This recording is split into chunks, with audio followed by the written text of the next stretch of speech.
In Washington, House Tea Party conservatives and liberal Democrats push to bar funding for any arms for Syria's rebels unless Congress approves. It's one of several proposed amendments to a defense spending bill now under debate. The same coalition also wants to rescind the National Security Agency's power for blanket collection of data and restrict the agency's phone surveillance program.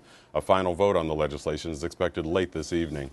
In Egypt, fresh street clashes killed at least 9 people near the main campus of Cairo University. The latest violence between supporters and opponents of ousted leader Mohamed Morsi broke out before dawn at the site of a Muslim Brotherhood sit-in. Police said hundreds of Morsi supporters battled with local residents.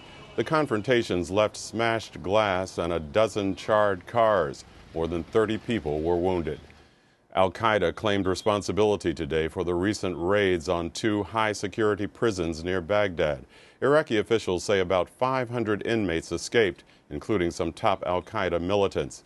Today, the areas around the prisons were locked down as police searched for escapees.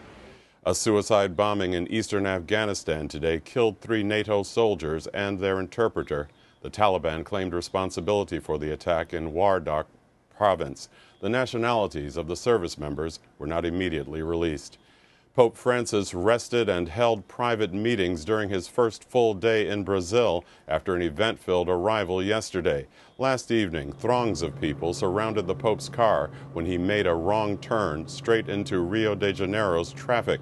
The pontiff greeted supporters through the car window as bodyguards pushed back the crowd. Vatican officials insisted there were no concerns for the Pope's safety.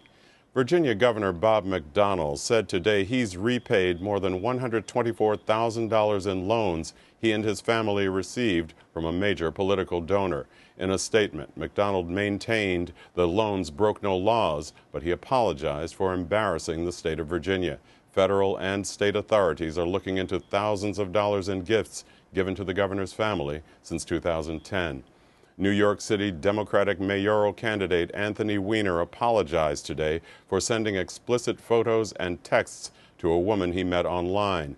The gossip site The Dirty posted their correspondence online Monday.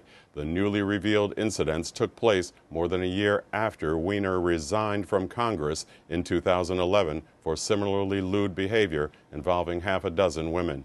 Weiner said he plans to remain in the mayoral race. In economic news, stocks were mixed on Wall Street today. The Dow Jones Industrial Average posted a new closing high, gaining 22 points to close above 15,567. The Nasdaq fell 21 points to close at 3579. Former boxing champion Emil Griffith died today in New York after suffering from dementia. Griffith was the first boxer from the U.S. Virgin Islands to become world champion. He was inducted into the sport's Hall of Fame in 1990, but he's perhaps best known for the 1962 title match in which he knocked out Benny Paret, who went into a coma and died. Emil Griffith was 75 years old. Those are some of the day's major stories. Now back to Judy.